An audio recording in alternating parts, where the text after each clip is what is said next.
Hey there, brother. This is Steve Horseman again with Good Guys to Great Men. Today's video is about happiness because we deal a lot with men in relationships, marriages, unhappy marriages, right? And I put the quotes around the word happy because a lot of guys come to us unhappy, unsatisfied. They're a little disappointed and they're not feeling good about what's going on. So when we talk about how to get more of what you want, let's use the word happy for now.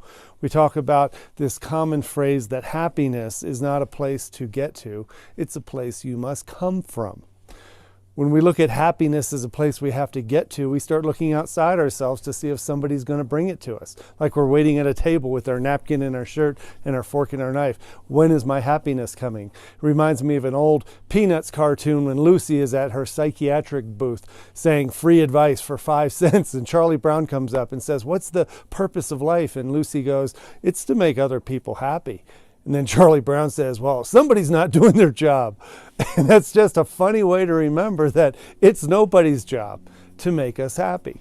I know we're in relationships with ladies sometimes who think that I'm not happy and you're not making me happy. This applies to everyone. This video is for everyone, men and wives. So the message here is that if you want happiness, and let's substitute anything you want in there. If you want respect, if you want intimacy, if you want to feel adored, if you want to get closeness, if you want to be understood, if you want any of those things, those are places you have to come from, which means that if you want intimacy or respect or closeness or sex or just to be heard, right? You have to be those things. You have to be a respectful person who knows how to create intimacy, who knows how to get close and create connection. You have to know how to create the happiness that it is you think you want.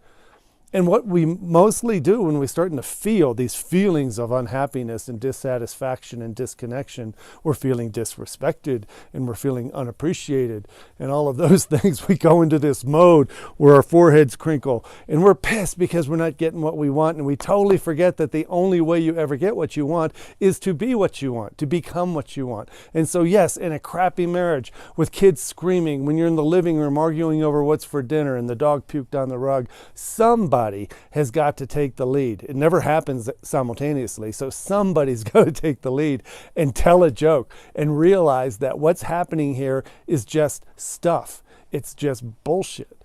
And the way you get to appreciation and connection and intimacy and trust and all of that stuff is to be the one who says, hey, we can take another tack here. I'm going to be appreciative. I'm going to listen better. I'm going to be more connected. I'm going to be more present. I'm going to be more respectful. I'm going to give the benefit of the doubt, and I'm going to think better thoughts about what I'm assuming about the other person. And I'm going to stop the poisonous, destructive, toxic behaviors and thoughts that we do that makes every relationship feel like crap. And with the added stress of being quarantined and having to feed kids 24/7 and school them and be in the same house with your spouse that you don't normally do, things are even amplified more. So this special trick is important. And the trick is to remember, Charlie Brown, that it's nobody's job to make you happy. If you want a feeling of lightness and laughter and presence and appreciation and respect and intimacy, then be that person. In your own unique way, find a way to be a person who gets those things. And you only get that way through creating it, through your energy, through your words, through your intention, and through your tone and how you think and how you speak to each other. That's my message for today. Step up your game. Have a great weekend, guys. Bye-bye.